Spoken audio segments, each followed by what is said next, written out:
align content ដែលវានៅក្នុង Flipbox ដែរទេចឹងមេរៀនហ្នឹងគឺខ្ញុំតពីមេរៀនមុនទេហើយខ្ញុំអត់មានកែអីទេនៅក្នុង HTML ហើយនៅក្នុង CSS ក៏អត់មានកែអីដែរប៉ុន្តែខ្ញុំកែអានេះឲ្យរាងធំបន្តិចដើម្បីឲ្យអ្នកទាំងអស់គ្នាស្រួលមើលណាគឺខ្ញុំកែ high របស់ container ឲ្យធំបន្តិចពីមុន high container ដល់ 100 px ឯត្រឹមនេះណា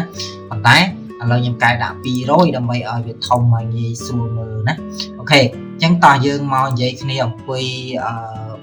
align content គឺវាស្ថិតនៅក្នុង display flick ដដែលទេអញ្ចឹងខ្ញុំដាក់ពីក្រោមនឹងដដែលមកគឺ text align ហើយយ៉ាងអីហ្នឹងខ្ញុំដាក់ដដែលទេហើយឥឡូវខ្ញុំ text align នេះយើងដឹងហើយមេរៀនមុនគឺ text align គឺ align នេះឲ្យមកជាហៀង text align ត្រៃឥឡូវខ្ញុំលុបវាចេញណាកុំឲ្យច្បល់កុំឲ្យអ្នកទាំងអស់គ្នាស្ដាប់ទៅអត់យល់ណាអូខេឥឡូវខ្ញុំដាក់ទៅត្រឹម display flick បន្ទាប់មកខ្ញុំដាក់ flick wrap ដើម្បីឲ្យ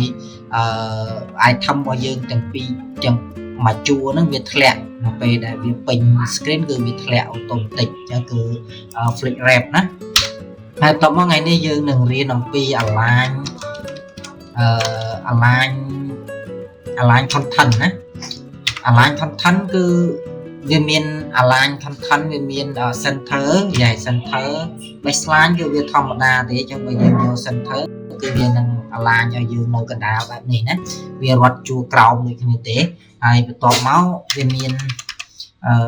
align flick យើងអាចប្រើ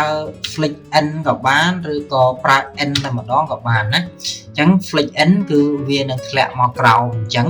ហើយបន្ទាប់មកយើងនិយាយអំពី flick start គឺវា default ទេតែវានៅខាងលើ default តែម្ដងហ្នឹងគឺ flick start ណាហើយនឹងមាន flick center មិញយើងដូចជាបានមើលហើយ flick center គឺវានៅកណ្ដាលតែម្ដងណា